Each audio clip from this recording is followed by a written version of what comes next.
Oh, the Golden Stallion's here for you. Oh, man. So, I get a lot of requests. All kinds of show ideas that people want me to do and to talk about. Some of them I can get to. Some of them, I don't know, like they take a lot of time. And right now, pretty much up until after PorkFest, like my time is at an absolute premium. I mean, like I have practically none with everything that I'm trying to finish up. And I hope I hope everybody will be finding it very exciting what I have planned. So, I mean, not just at PorkFest. PorkFest is going to be, it's going to be an honor to be able to speak there. But anyway, projects outside of that I think hopefully you'll find very exciting coming out very, very soon. A lot of stuff that I've been trying to finish up really for the past year. And I'd like to have it all out at once and, even really announce it at PorkFest for that matter. So anyway, I get a lot of suggestions. One of the things that people really love when I talk about is Star Wars. Now, I don't feel like a crushing need other than for my own nerd ego. I don't feel a crushing need to talk about Star Wars because, and yes, full disclosure, these people this show that I'm about to mention is a sponsor of Sovereign Tech. But, there's Resist the Empire podcast, resisttheempirepodcast.com. They're already doing a hell of a job covering Star Wars. I mean, they're just doing fantastic work there. Okay. But a lot of people ask me to talk about Star Wars often enough and give reviews. And I mean, even though there's other podcasts out there that really do just a tremendous job, I enjoy Jedi Council. I haven't been so pleased with Rebel Force Radio. Sorry, I don't know why that took me a second. I haven't been so pleased with Rebel Force Radio as late. The main thing I like that Rebel Force Radio does, there's two shows. It's actually not even their main show. Their main show doesn't really enthuse me as much. Their shows, they do where they cover Rebels, the TV show Rebels.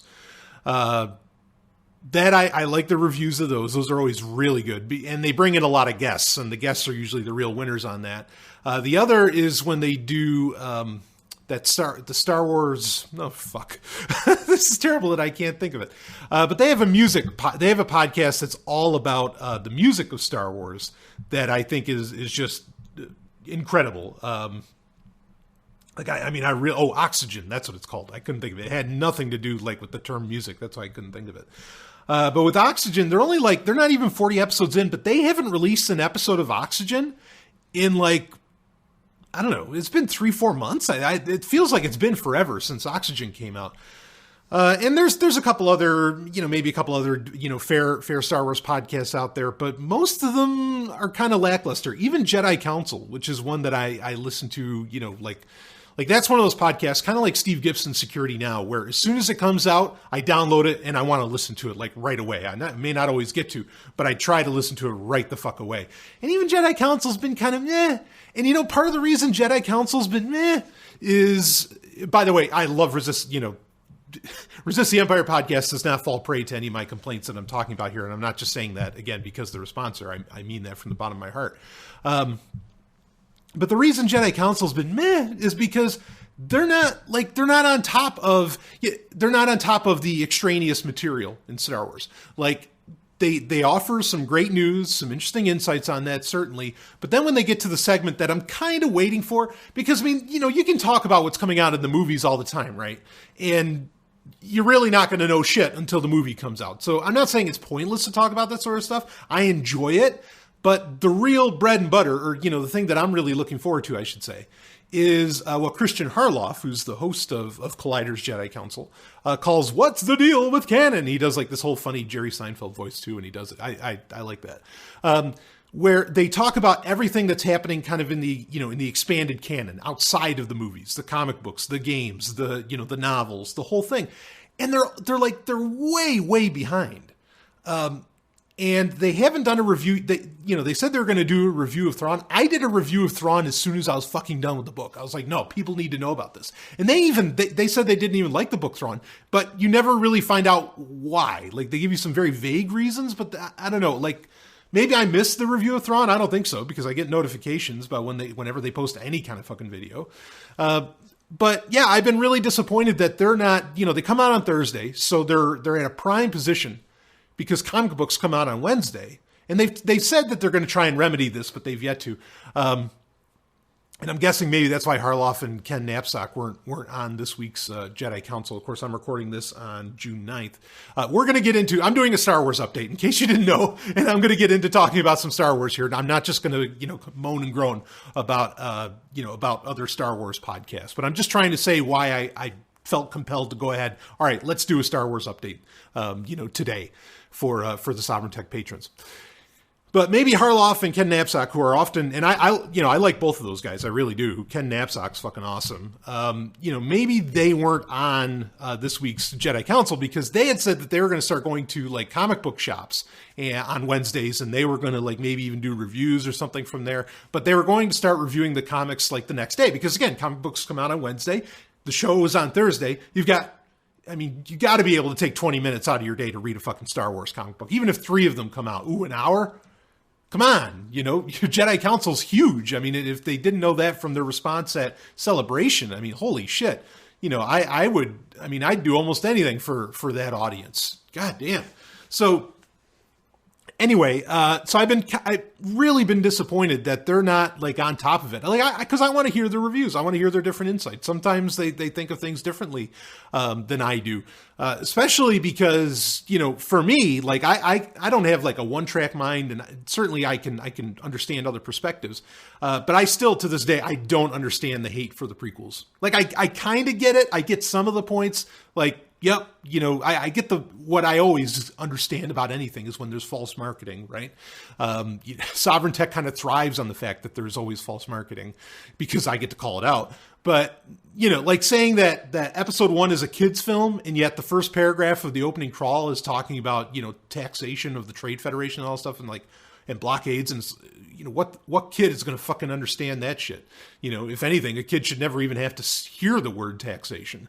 But whatever. No one should ever have to hear that word again, if the future were bright. But anyway, I get some of the critiques of the prequels, but I really love those movies. I really enjoy them. But I know not everybody on on Collider's Jedi Council really enjoys those movies. And so it's kind of interesting to get that perspective from somebody that genuinely might hate those movies. I miss getting that kind of perspective on some of the latest stuff. And I think to survive on the internet, you've really got to be up to the minute on this shit. Up to the second. I mean, you've got to be fast, and it just, it's kind of not there. It's been a little disappointing. And even it's kind of weird. Like, I feel like they're skipping some of the huge stories going on, that get announced throughout the week, not just on Thursday. I haven't been very pleased with that. I haven't been very pleased with what Rebel Force Radio has been doing. Again, Resist the Empire podcast has been doing great work. I'm glad they're out there, especially since they have also a very rare perspective in the Star Wars, in Star Wars fandom, which is having that liberty-oriented perspective. And there, like you said, there's a few other shows out there that are fine, but mentioning RFR and Jedi Council, those are probably the 2 biggest Star Wars podcasts out there. So anyway, because nobody was covering this shit, I felt, covering some of what I wanted to talk about here, and I think some proverbial bombs have been dropped on the Star Wars universe just yesterday, or just Wednesday, I should say. So what would that be? The 7th? On June 7th, 2017, I think massive cannon-shaking bombs were dropped on on the Star Wars universe. So I want to be able to talk about them. And it has to actually do with the prequels. In fact, that's the most beautiful thing. So this is going to be spoiler alerts. Maybe you haven't had the chance to read these yet. Read this issue yet. I don't know. And I'm going to talk about more than just a comic book. We're going to get into some other things later on as well, because a lot of people, when I said I was going to do my review of the Last Jedi teaser trailer and I couldn't get to it, everybody's like, oh, no, do it. Okay, I'll get to it. So we'll get into that later and probably some other stuff too. But so Wednesday, a couple comics at least came out for Star Wars.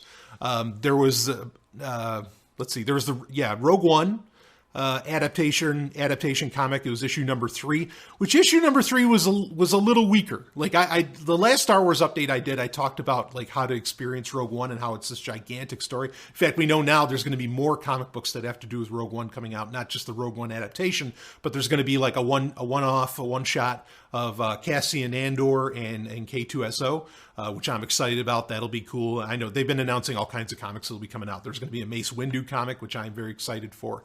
All kinds of things. So especially Mace Windu, because Mace Windu is a character who I think is very, very at fault for what happens to the Jedi.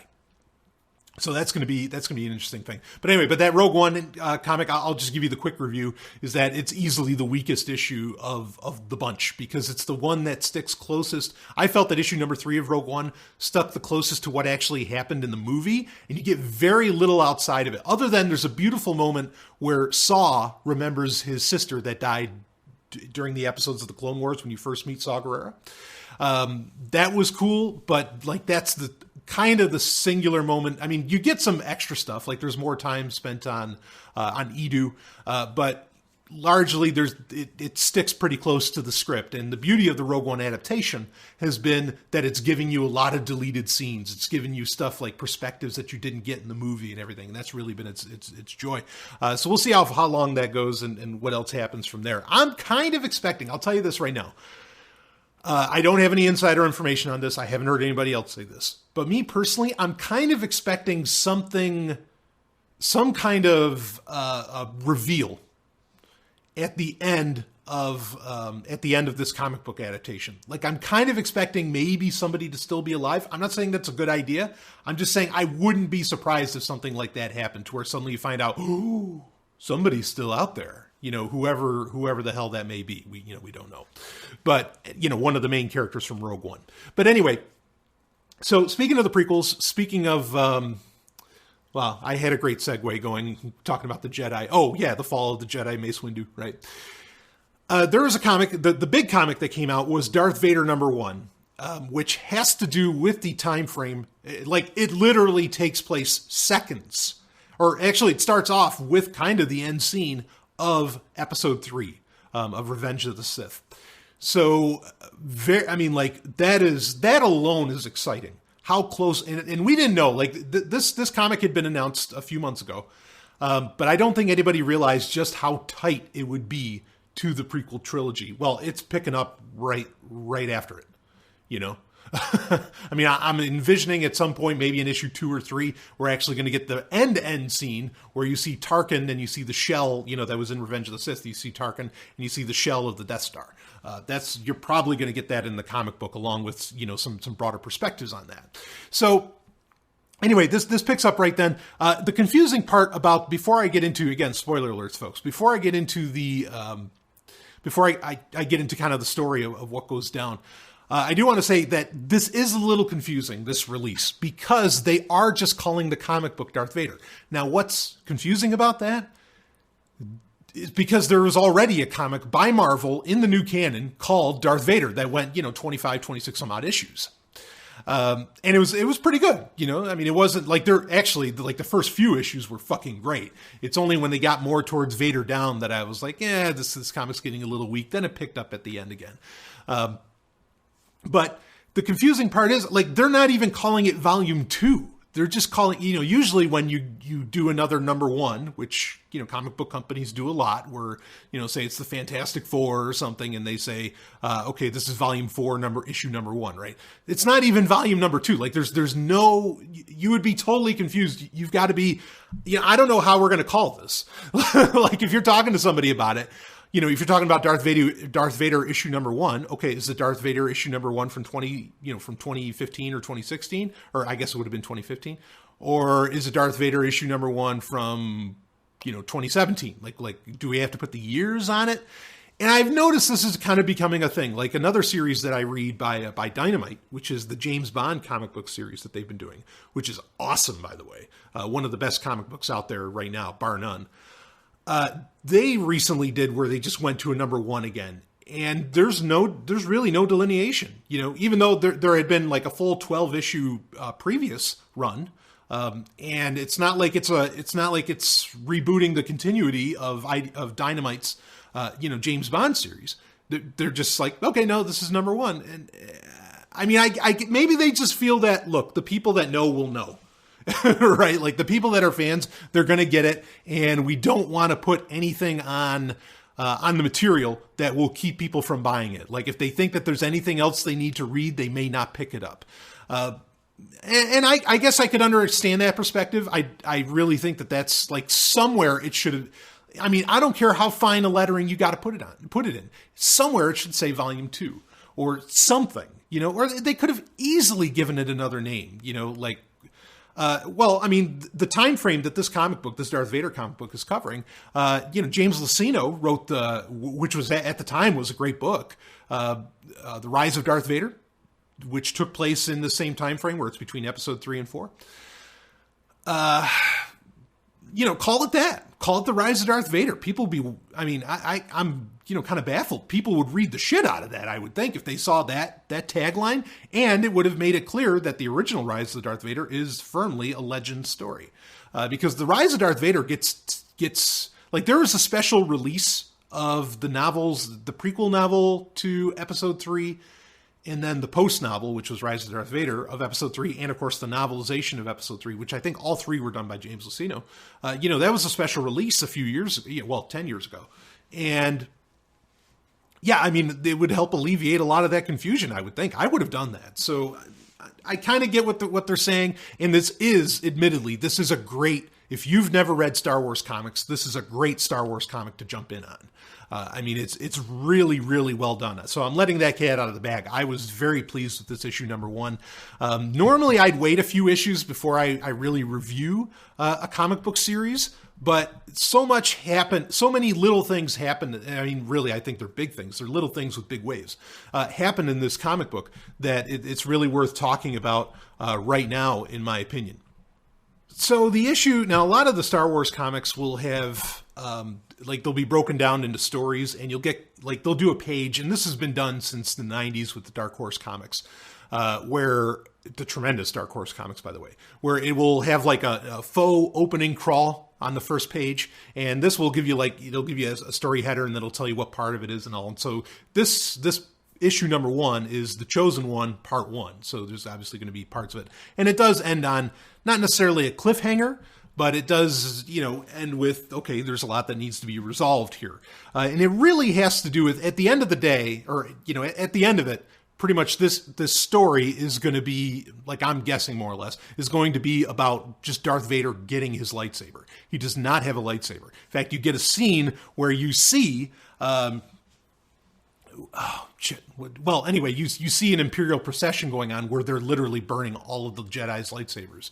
And there's this whole thing about, we find, the Emperor Palpatine saved us from the Jedi's treachery and blah, blah, blah. And now we will have freedom and everything. In fact, there's an interesting comment. Boy, I mean, there's so much to talk about in this issue.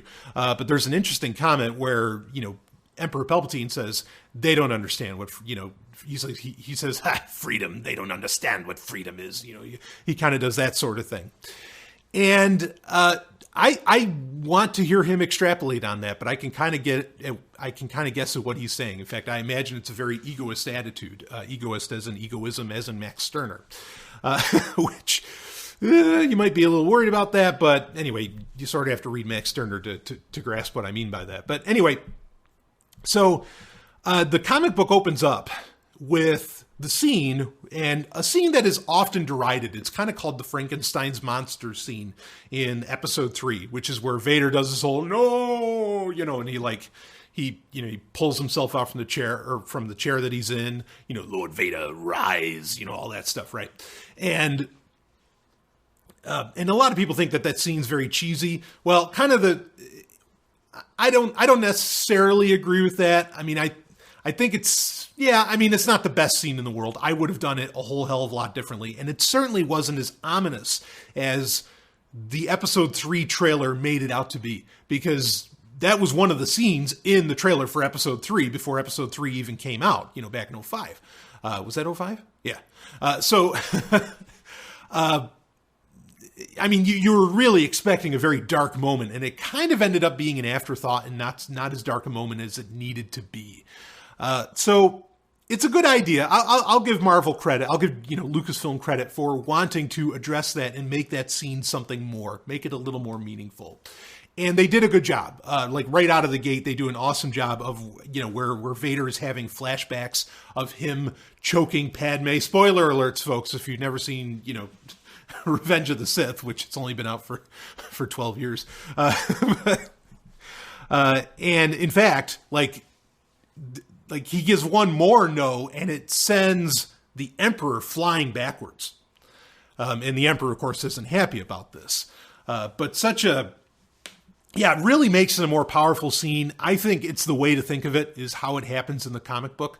So that was a nice touch, kind of going, right out of the gate with this comic book, was sort of resolving what a lot of people think to be very cheesy. I like that. Here's the funny thing. So some people were hinting at that Vader...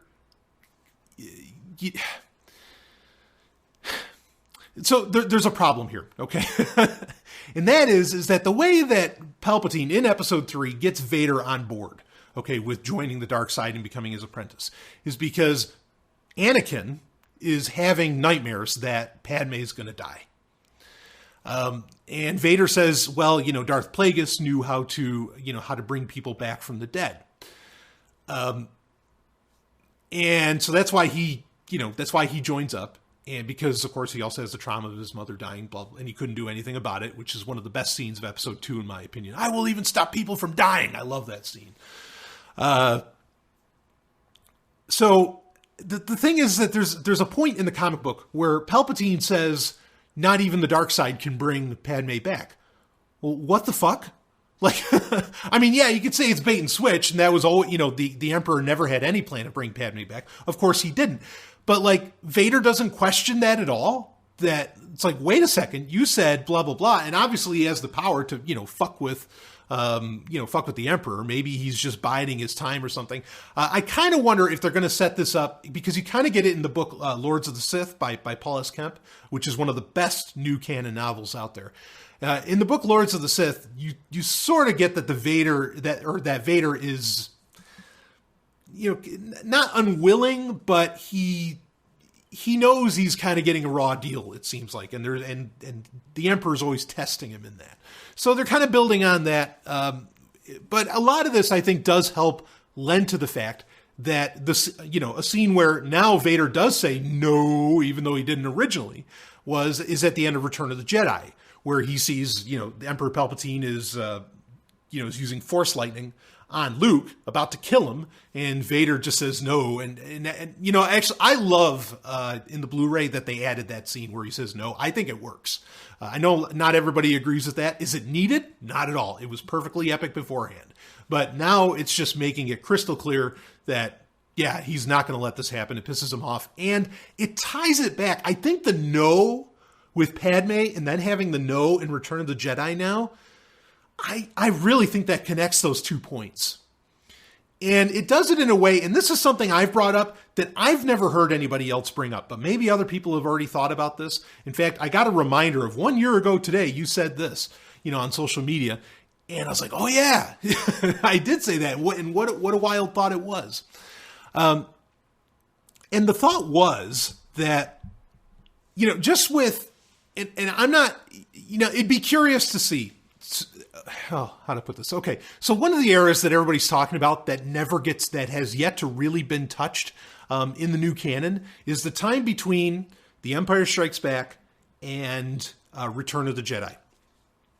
Now, there's only like 6 months in between those two movies. Okay, so there's part of the reason I think that hasn't been explored much is there's only 6 months to explore. There might not be a whole ton of stories to tell, at least not grandiose stories, like many of the novels are that often cover entire years of time. There's Leia's story, because they did like those 4, well, they've done more than 4 now, but they did those 4 like mini junior novel books that each kind of told a little, like Smuggler's Run for Han Solo, and there were some others where it was all part of that journey to the Force Awakens thing. The one with Leia had to do with how they got Shuttle Tydirium for Return of the Jedi. which is the shuttle that they use to get onto the moon of Endor. And it was a cool story. And actually, it's the only one of those mini books that really has to do with, like, up to the moment, like, it has, like, Kylo's birth in it. I mean, it's even though it's just this little kid's book. And it's canon, understand. I mean, it's not a kid's book. It's just a junior novel. But that's really the only time that they've touched on, on this sort of thing. I think it would be interesting because we know in Empire Strikes Back, and this is the overall point I'll get to. We know in Empire Strikes Back that Darth Vader is aware that Luke is the son of Skywalker, right? That's what he says. And of course, then we find out, that he says, Luke, I'm your, or he doesn't say Luke, I'm your father, but he says, Luke, I'm your father. He doesn't literally say that. So he says, Luke, I'm your father. Or, we know that Vader knows that Luke is his son. At that point, he has to know that Palpatine, in the scene, this opening scene that we're talking about in the comic book, where Vader, becomes Vader and does this whole business. He knows, he has to know, Padme didn't die then. That he really didn't kill Padme. I mean, yes, you could say that, well, actually, no. Episode 3 makes it very clear. The choking didn't kill Padme. Padme, and yes, this is very cheesy. I agree with you. Padme dies of a broken heart. Okay, and she doesn't even die because of childbirth. She just dies of a broken heart. And I know George Lucas thought he was being poetic with that, but it comes off as fucking BS. Anyway, Vader has to realize, wait a minute, she didn't have the kids yet. Who the fuck had the kids? Why couldn't Palpatine bring, now you have this point in the comic book where Palpatine says the dark side can't save her and all this stuff. Vader has to be realizing, and maybe that's why he makes the offer to rule the galaxy as father and son in Empire Strikes Back. Vader has to be realizing the Emperor's been lying to me this whole time. Like, straight up, I didn't kill my wife. I mean, that's huge. Nobody talks about this, that realization had to have happened, and it almost makes it weird just how much fealty that Vader pays to the Emperor in Return of the Jedi until the very end. So, but I think it's really powerful to have that bookend both trilogies. Like, it bookends the prequel trilogy with at the end of Episode 3, and now it bookends Return of the Jedi, the original trilogy. So that's powerful stuff that I think a lot of people miss, just how amazing, that kind of, that little scene is, and just how, I think, beautiful George Lucas's edition of the no at the end of Return of the Jedi by Vader really is in the Blu-ray, release of it. I think it was the right touch. I think it brings everything full circle. But yeah, I don't know how Vader, it was only 6 months between Empire and, between Empire and Return of the Jedi. It's where you have 4 years between, A New Hope, Episode 4 and Episode 6. It's going to be interesting to see how they could play on this. Like, I would love for them to do some kind of comic book with Darth Vader between Episode 5 and 6, between Empire and Return, and where he's wrestling with the fact, saying, no, motherfucker, talking about Palpatine, no, motherfucker, you lied. I didn't kill her. He may have been the impetus, but he didn't literally kill her, which is what Palpatine says to him. He says, you killed her. All that, right? So, yeah, I think this is interesting to kind of expand on that. I think it's interesting at this point in time to recenter on that moment, in the comic book, because it works, So I thought that was absolutely fascinating that they recovered kind of that moment. Now you are seeing, in this comic, like I said, there's the moment where, where they're doing the whole thing. There's the big Imperial procession on Coruscant, and they're talking about, we defeated the Jedi, blah, blah, blah, blah, blah. Now, some of the interesting, that's fascinating to see in itself. It really is something to kind of see this time frame between, episode 3 and episode 4, which is over a decade. And is it like 19 years? Something like that. I don't know if it's 19 years. Anyway, it's well over a decade. To see this time frame, I think, is going to be very exciting. It's one of the time frames that really needs to be explored because, It's one of those areas where you need to explain, why does episode 3 and episode 4 look so different? Yeah, we know why, because, they were made 20 years apart, but, or well, even more than that. They're made almost 30 years apart. Well, no, not 30, but like 25 years apart. But to explain it in the canon, I think could be a really interesting exploration. They talk about how there's a kind of a redress by Palpatine in this, that of what we learned in the Ahsoka book, in Star Wars Ahsoka, where you find out that, like, for a Sith, they usually don't even make their own lightsaber. They take it. In fact, they cause the crystal to bleed and turn red, which I don't mind. I think that's an okay idea. I think it's interesting. But this is that whole mission where Vader needs to go find a Jedi and he needs to steal his lightsaber. And he has to make the crystal bleed and everything. And I imagine that's going to be a very emotional moment, because Palpatine's telling Vader in the comic book, you have to, like, fuel your rage into the crystal to where it reaches its breaking point. And I want to see what exactly Vader's going to be thinking about. I mean, it's kind of obvious. You can imagine what he's thinking about, but I want to see how well they can write that. All right, to where, the rage that he's feeling that will make a crystal turn red. I think that's going to be a fascinating little exploration. So we're in for a great comic book here. But describing that, I mean, that was never known. I don't even think it was really discussed in Ahsoka. In Ahsoka, they just said, yeah, they caused the crystals to bleed, but it was never, like, implicitly said that, or implicit or explicitly said that Sith don't actually make their lightsabers. Usually, they take them. In fact, Vader even in the comic book says, you could have given me, Yoda's lightsaber. And of course, then Palpatine says, no, we don't give lightsabers, you take them. Or, well, Vader actually ends up saying that, but Palpatine kind of leads him down the thought path of that. The other cool thing in this comic book that I thought was really slick was that you get to see, Vader's armor is, again, he's getting used to it. It's new to him, right? Because this is taking place right after it gets put on him. Vader's armor has all these buttons on it, right? And, it's a machine. I mean, like, you'd think it would have a bunch of different abilities. Not everything could possibly be for life support. It'd be cool if it had some other abilities. You finally, and I don't know what took so long. Like, I really don't know what took so long in Star Wars fandom, or, in its expanded universes, whether it was Legends or the new canon or what. What took them so long to explore what some of the other abilities of Darth Vader's suit are?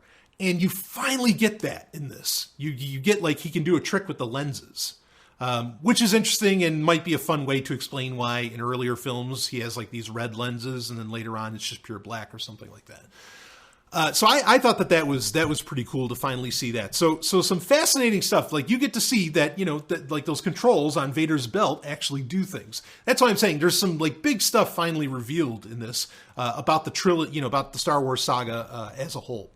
So, and the action, like, Vader is in full force here. Like, if you loved seeing what Vader did in Rogue One, at the end of Rogue One, this comic is for you, because he is just going to town. I mean, actually, it's kind of a literal statement, but he is really going to town, with his abilities in it, which I thought was really slick. And you get a look at an interesting ship that he's kind of going after.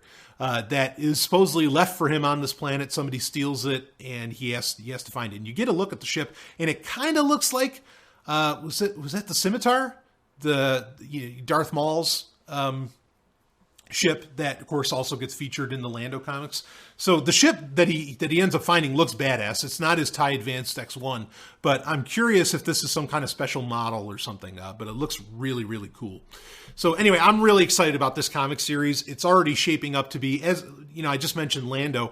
I've said that the comics have been kind of hit or miss, except for the Lando series. The Lando series was 5 issues. Each issue was dynamite. Each issue was better than the last. It was a perfect Star Wars comic.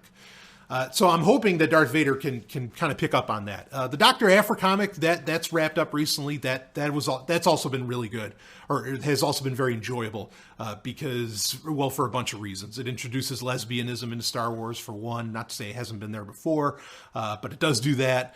In the new canon at least. I mean, there's a lot of nice things that the Dr. Aphra comic has done. And the character is just a lot of fun, like very sarcastic, has just just a lot going for it, and it explores some interesting history of the Star Wars universe, like far back history, like 10,000 years ago kind of history. So anyway, now there is, and I don't know, the Star Wars ongoing comic, just Star Wars, which is on issue 30, 31, 33, something like that now. Which that's definitely been hit or miss.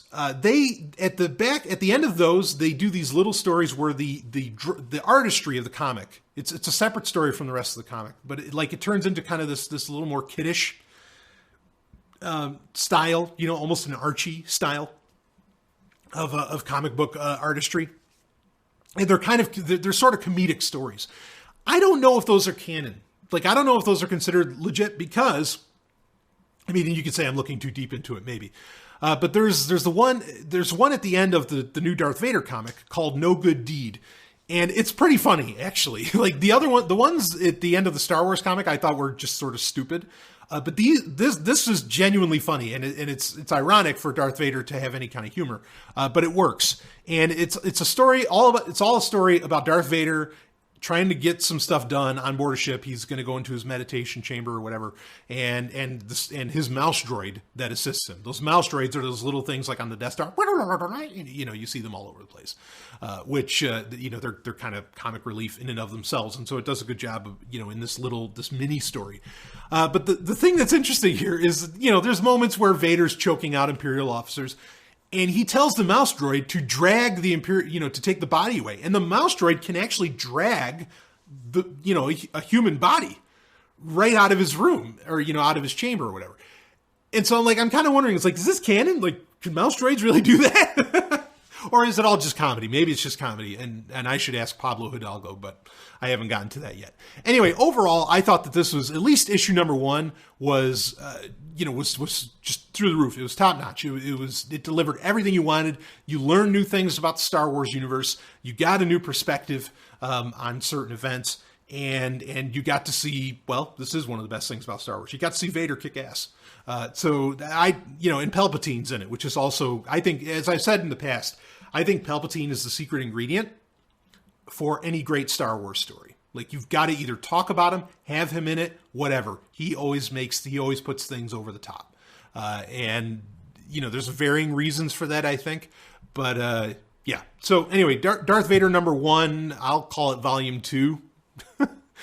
Just whenever I talk about it, through a channel of Sovereign Tech. But there it is. So anyway, let's talk about. There haven't really been any new books. I talked about Rebel Rising, of course. There is the Inferno Squad, I think, comes out in July. There's nothing coming out in June, if I recall. So let's talk about that Last Jedi teaser trailer. So I thought the teaser trailer was very well done. I think it hit all the high notes that it needed to. It shows you all of the characters, that you remember from The Force Awakens. You get Poe, you get Rey, Luke's in it. Luke's talking. That was, I think, a very important thing to make sure it gets done. You have, you see Kylo Ren. You have,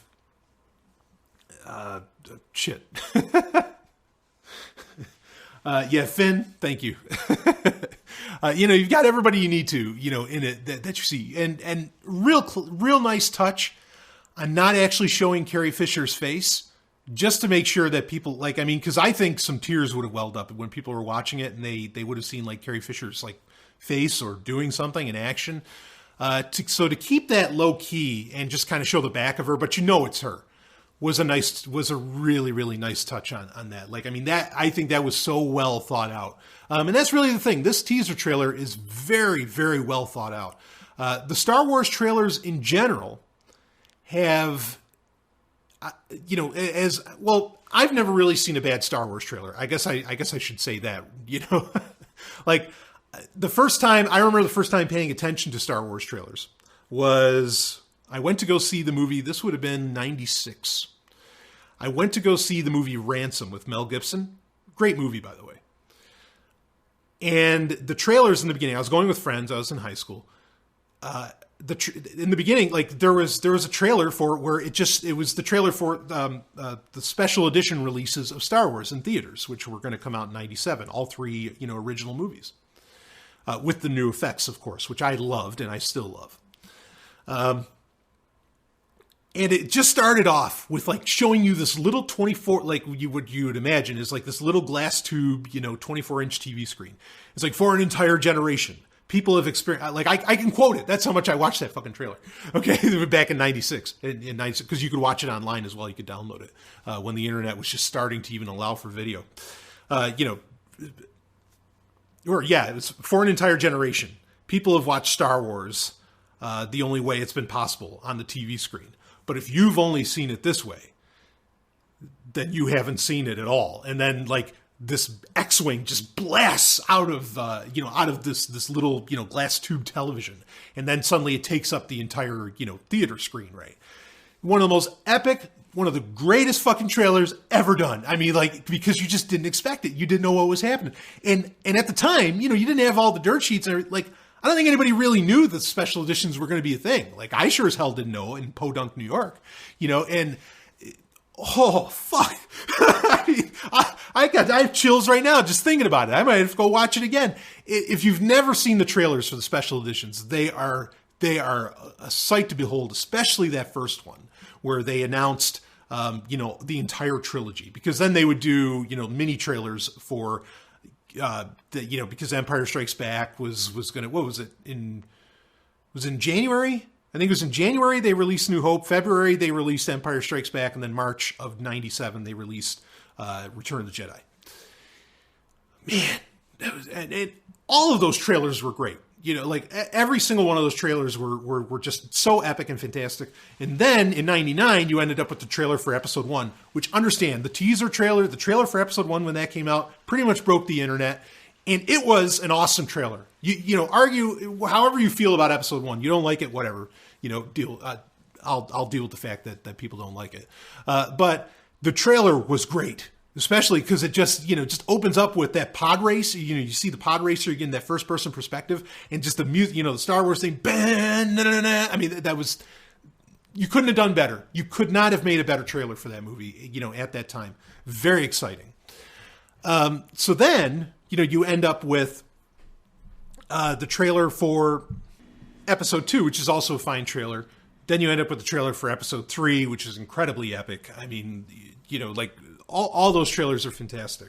Now, when they ended up doing the trailer for The Force Awakens, of course, you have the teaser trailer for that.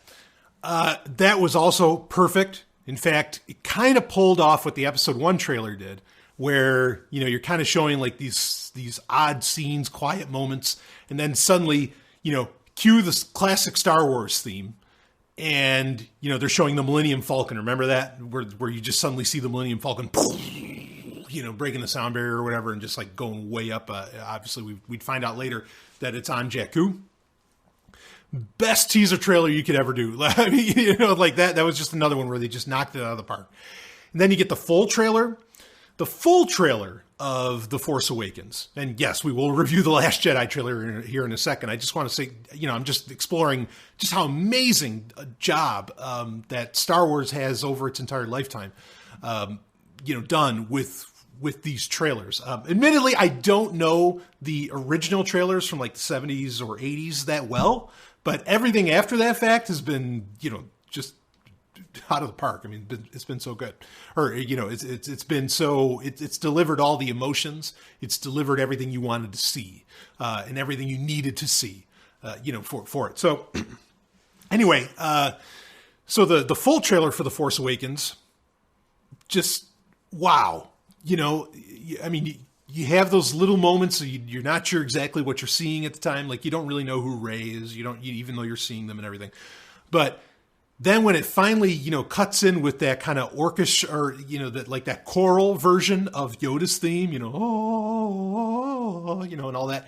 And you have Harrison Ford, as Han Solo saying, "It's true, all of it." The Jedi, well, you hear Rey first say there's stories of things that happened. And what was so amazing about that trailer was that, I got chills again, because it felt like it was respecting, saying, no, we know Lucasfilm, Disney, saying, we know we're stepping on some holy ground here. We're dealing with something that has become absolute modern mythology. And you got that sense of richness and history, just with the way that, like how Rey says, there's stories of the things that happened. And how, Han Solo saying, it's true, all of it. Like, oh, man. That was so fucking epic. I think I keep saying epic a lot in this podcast. I apologize. But that just delivered and hit so right. So yeah, trailer for that, awesome. Trailer for Rogue One. Here's where we run into problems. Okay? Because this is the first time where what you see in a Star Wars trailer is not what you get in the movie. And the trailer for Rogue One, and I'm not the only one that says this, and I'm not going to spend any more time on it because I talked about it for an entire episode on Sovereign Tech. The trailer for Rogue One was a trailer for a different fucking film than what we saw. I love Rogue One, the movie. Don't misunderstand me. But let's be clear here. That trailer was for a very different movie. And we did not get what that trailer was showing off. We didn't end up with something bad, but we also didn't end up with what was being advertised. That is, that's a conversation that has to be had. In fact, speaking of Collider, I mentioned Collider Jedi Council earlier. This wasn't on Jedi Council. It was on one of their weekend mailbag things where they do kind of what I do with Sovereign Tech, where I do a Q&A. They do that.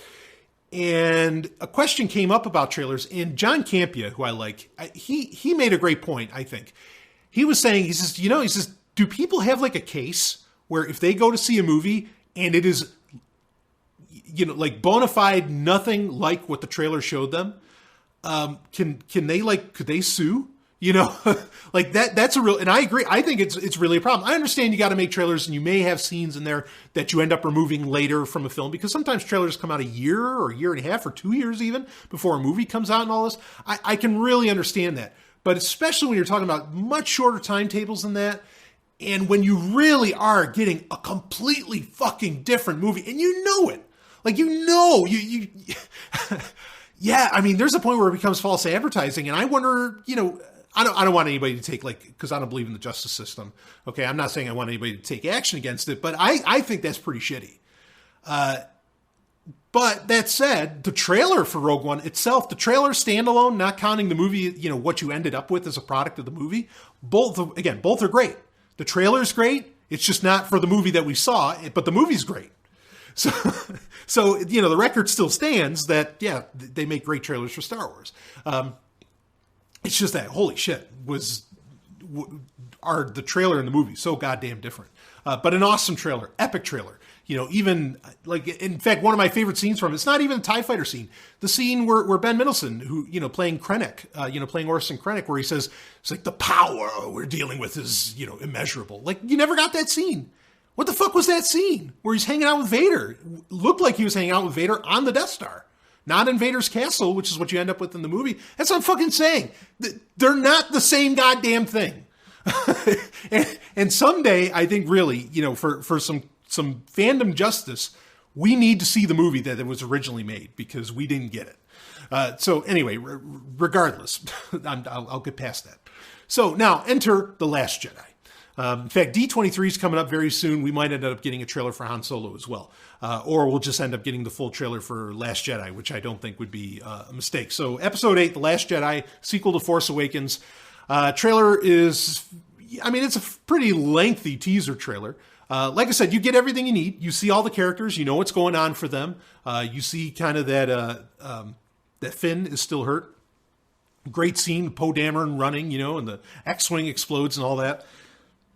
Probably the most powerful thing, the two most powerful things for that trailer.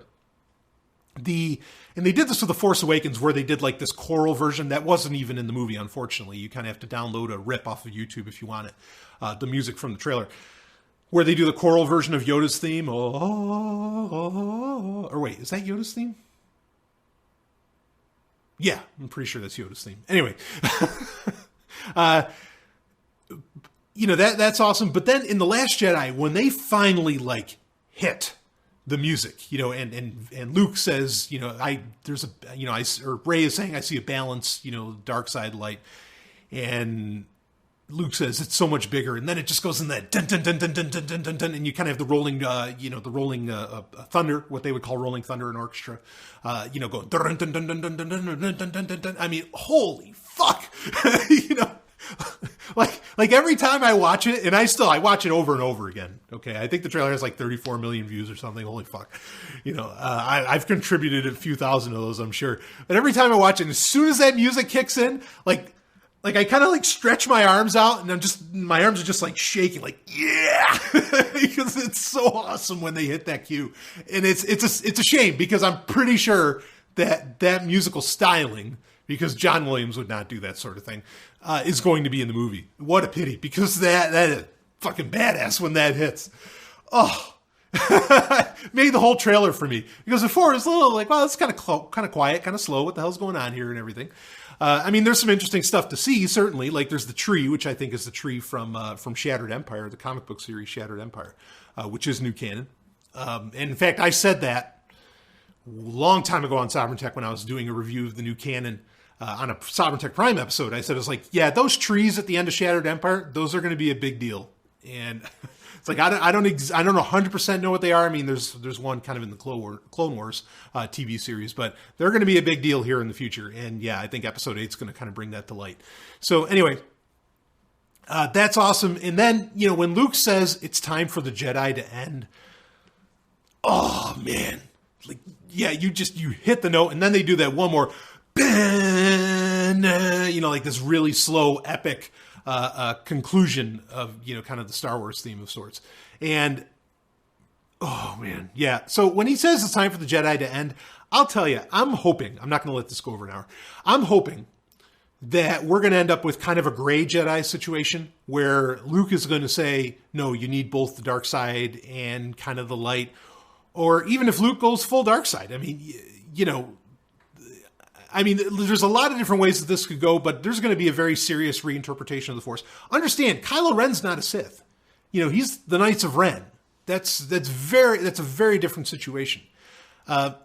So I kind of want to see some return of Sith teachings, which I'm glad you're getting, like we said like I had said earlier in the Darth Vader comic, the new one, that you're going down that road.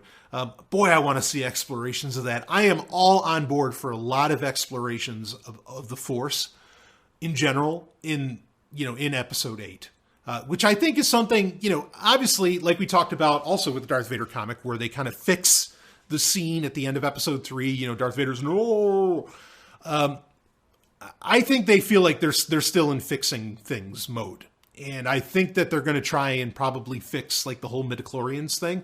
I would love it if midichlorians got mentioned, because I loved midichlorians. I loved the fact that it became a scientific principle. And even, as a teenager, me, like suddenly the Force becoming a scientific thing instead of a spiritual thing with midichlorians, that I like that a lot, because in my mind, in my little fandom brain, it said, in my little nerd brain, it said that, oh, this is why we can't use the Force, on Earth, because we don't have midichlorians. Okay. Like it kind of made a lot of sense. In fact, you know what? I'll tell you. An idea that I genuinely enjoyed on Collider Jedi Council, Jeffrey Johns, is that his name? He was on there, and they were asking, like, if the Star Wars saga ever actually came to an end, what would you like it to be like? What would you like that ending to look like? Meaning, like, if the movies were finally done, blah, blah, blah. And of course, everybody said that's never going to happen, and I agree. There's no reason to ever stop making Star Wars shit.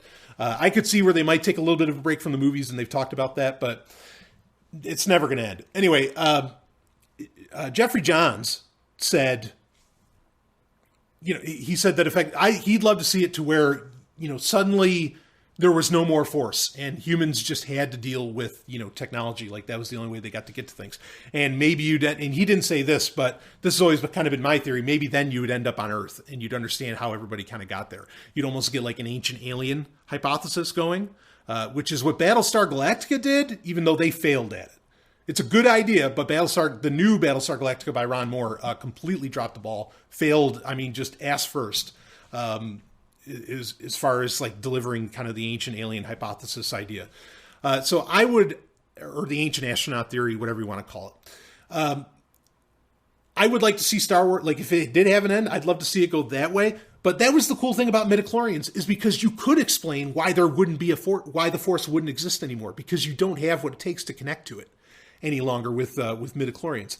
Also, I'd love to see kind of the Mortis trilogy get addressed more, and in fact, I'm really hoping that Mortis gets mentioned in Episode 8. I don't expect it, but I would love to see that. The Mortis trilogy was this. It's a very, very... George Lucas was knee-deep in this story, so it's not like Dave Filoni came up with this crazy idea in the Clone Wars series. It was George Lucas said, no, this is what I want. And there was like this odd battle between like a literal manifestation of good and evil inside this pyramidal diamond-shaped thing. If you've never seen it, watch it. It's fucking strange. It is a very odd... Like, there's something trying to be told there, but most people walk away from it like, what the fuck was that? You know, and I mean, this was big because, you know, Qui-Gon Jinn appears in it, and they even got Liam Neeson to do his voice. I mean, this was really serious. This was supposed to be a major turning point for Star Wars. But you end up with just a billion more questions. And I would love it if Episode 8 in some way brought some kind of closure or understanding to that. And, you know, I think the trailer kind of lent itself to doing so. I think that the trailer for The Last Jedi, even the title, really does bring some degree of closure to it, because, yeah, I mean, like, the Jedi have to end. Okay, well, the Jedi, maybe they're claiming the Jedi misinterpreted the Force. You know, Barriss Offee was right. You know, that's one of my hashtags that I made, is Barriss Offee was saying that. I mean, because this has been a thing that's been going on ever since the new canon really started with Rebels, even at the end of Clone Wars, where Barriss Offee, who is this, you know, Padawan, in the Jedi Order, you know, she's saying, like, the Jedi have been consumed by the dark side. You're not supposed to be in a war. What are you guys doing? And then, of course, in Rebels, you had that amazing episode with Yoda in it, in Season 2, where Yoda very clear, or was that Season 3? I think it was Season 2, where Yoda very clearly says, what were we doing fighting? Like, well, like, that's not the way to win, you know, and all this stuff. And so finding out that the Jedi might have had it all wrong, oh, man, I think that's going to be a hell of a twist. Almost as good a twist. It might be as good a twist as Luke, I am your father. I mean, obviously nothing's ever going to hit that level, but I think it would be as earth-shattering as that is. So, yeah, the Last Jedi trailer, awesome. Everything that it's hinting at, I love the sound of. So much to like in it, and like I said, I watch it over and over again, and it's the right taste. I look forward to the full trailer. I think when the full trailer comes out, there's going to be a lot of jaws dropping. Like, the Force Awakens trailer didn't really, the full trailer really didn't reveal much. It just paid, like I was saying, it paid that reverence to what came before, which was the right thing to do, in my opinion. You know, to recognize, no, we know we're dealing with the mythology, we're dealing with something holy. The Last Jedi trailer, I don't think can really get away with that. Like, it needs to tell a lot of the story. And that's why I think this is going to be, you know, this might take the cake of being, you know, the greatest trailer of them all. Though I don't know. My favorite, so if I were to rank, you know, I'm not going to give you a full ranking of the trailers. My favorite trailer of Star Wars is probably the special edition trailer, the first one, where it has the little TV in the beginning of it. Followed up, it'd be a toss-up between the Episode 1 trailer and the Force Awakens full trailer. The full trailer, not the teaser trailer, but the full trailer. It's toss up between those two, but those, man, but I think The Last Jedi, the full trailer, that could have some serious effects and ramifications. I'm looking forward to it. So, all right, that's it for this. We talked about, we got into The Last Jedi trailer, which I don't think I ever did a real full review for. We talked about all kinds of trailers. We talked about couple new comics. We talked about Rogue One. Are they going to finish up that Darth Maul comic or what? What's the holdup on that? Shattered Citadel, Screaming Citadel, not Shattered Citadel. Screaming Citadel, which I talked about, I think, in the last Star Wars update, has been a fantastic series. It's kind of a crossover between the Star Wars ongoing comic and Dr. Aphra. If you're not reading that, jump on top of that. It is a slick piece of Star Wars work. Really enjoying Screaming Citadel. So anyway, I don't know that I'll be doing another Star Wars update, at least until I listen to Inferno Squad. And that's going to be an exciting book because it appears to be somewhat of a prequel to Battlefront 2, which is coming out in October of 2017. I will be getting Battlefront 2. I will be playing Battlefront 2. So if, Sovereign Tech patrons want to get in some multiplayer action, I will be ready to do that, come October. Well, actually, I guess I have to see the specifications list first, but I'll be playing it on PC, but very excited about Battlefront 2. It looks like they're going to do everything right. I love the look of the story. There's recently some clarification in PC Gamer that this is not going to be, I'll just say this quickly, this is going to be like, you play the Imperials, you play in Inferno Squad, in Battlefront 2 in the single player mode is the campaign, and it's a canon story that you're going to be playing. So you want to, you might want to play it just for that. But they made it very clear that this is going to be people thinking, no, the Empire is good, and it might even show, because they describe the planet that the main character is from as being sort of an imperial utopia. And so you'll see that, no, well, guess what? Here the Empire maybe kind of worked. Of course, imperialism doesn't work, but you get my point. Okay, I'm saying within the story, within the fictional universe, you see where the Empire kind of delivered on the goods. And so these people think the Empire is the greatest thing ever. Why? Because they grew up in fucking utopia. So of course they think that way. And as best as I can tell, it's not going to end with where the main character is like, I was so wrong about the Empire. I'm going to join at the time would be either the New Republic or the Resistance or something.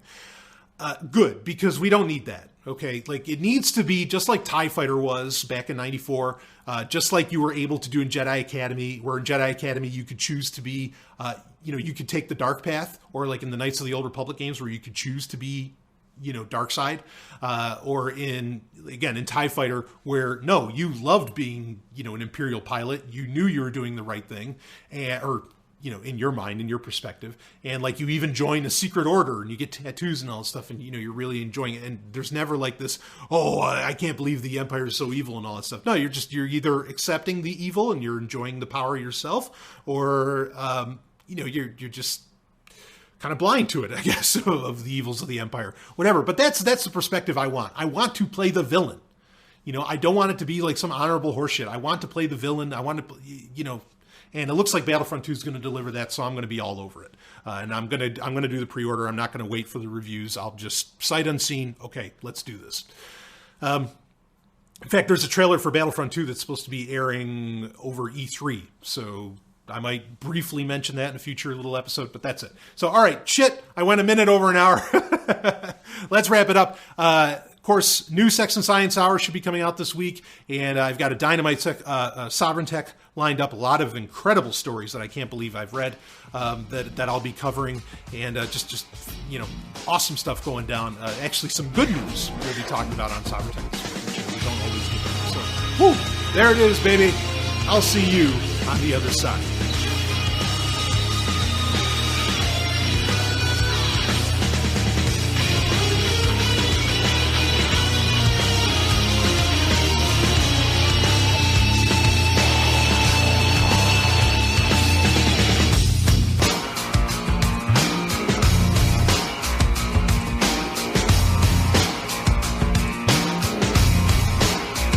You just experienced Sovereign Tech. Go to sovereigntech.com, that's SOVRYN tech.com, and connect with us there. Find links from today's show and catch our podcast feed. Sovereign Tech is copy heart. Copying art is an act of love, and love is not subject to law. So please share the show however you like. Welcome to the evolution.